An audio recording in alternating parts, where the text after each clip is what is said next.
زم سفر یم مرجان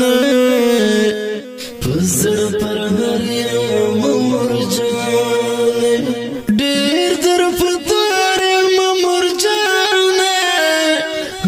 غم پسر یم مرجان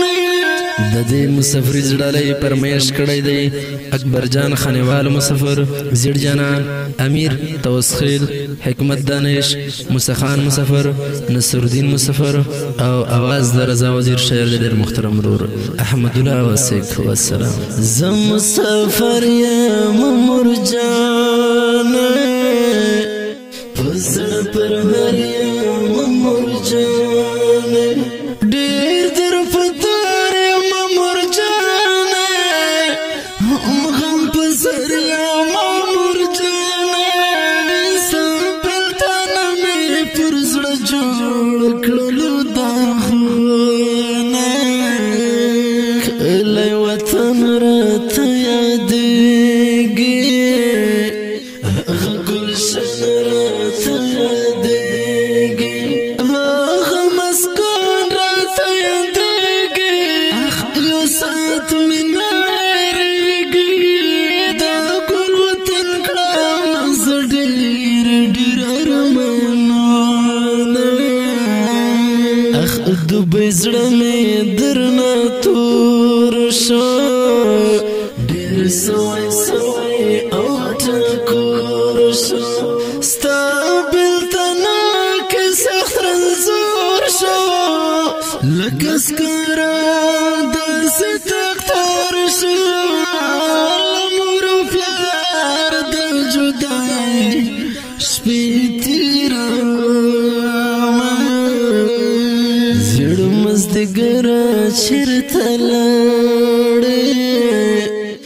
تک زړه مره چېرته لاړې دا خوند سهار چېرته لاړې د ژوند دنیا را چېرته لاړې د جانان غمر په خوله شمړ دې کړمه ګران مسافر یم په زړه داغ مې نن جوړ شوی دی ګران مسافر یم په زړه داغ مې نن جوړ شوی دی یم په بل وطن کې کلی کور مې ډېر یاد شوی دی یم په بل وطن کې کلی کور مې ډېر یاد شوی دی ګران مسافر یم په زړه داغ مې نن جوړ شوی دی ګران مسافر یم په زړه داغ مې نن جوړ شوی دی یم په بل وطن کې کلی کور مې ډېر یاد شوی دی یم په بل وطن کې کلی کور مې ډېر یاد شوی دی ګران مسافر یم په زړه داغ مې نن جوړ شوی دی ګران مسافر یم په زړه داغ مې نن جوړ شوی دی اخ زیړ جانانه ژاړه مه کړه زړه پر هرې اظهار ما کړه دا کور کلی ارمان ما کړه که مسافر یې خفګان ما کړه نن بدلې سبا به خپل وطن ته ځو پر اکبر جان خان والغم دی غربي او تور ماتم دی دا خپل د یار ډېر ارمان جان دی له مور او پلار او رار په ژوند دی خدای په خیر کړی دعا کړې نه خلک اختر ته خوشحالي کړي نوې پزار نوې جامې کړي دا ژوند خوښۍ بیا ژوند کړي په خپل وطن مازدیګر کړي زه مسافر یم بل وطن کې څه کوم ډېر سختي او غریبي وي مسافر کې بې خوښۍ ورا کلمان خوشحالي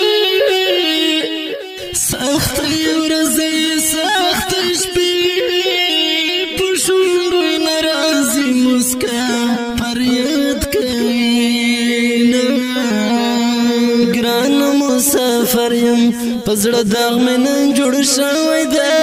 ګران مسافر یم پزړه داغ مې نن جوړ شوی دی یم په بل وطن کې کله کور مې ډېر یاد شوی دی یم په بل وطن کې کله کور مې ډېر یاد شوی دی ګران مسافر یم پزړه داغ مې نن جوړ شوی دی ګران مسافر یم پزړه داغ مې نن جوړ شوی دی یم په بل وطن کې کله کور مې ډېر یاد شوی دی یم په بل وطن کې کله کور مې ډېر یاد شوی دی ګران مسافر یم پزړه داغ مې نن جوړ شوی دی ګران مسافر یم پزړه داغ مې نن جوړ شوی دی کتاب راواخله او پرې لیکه د ټول شعر ورته ډالۍ که احمد وصي قتل پرې لیکه و مسافر ته یې ډالۍ کړه احمد وصي کا ورته تل دعا کوه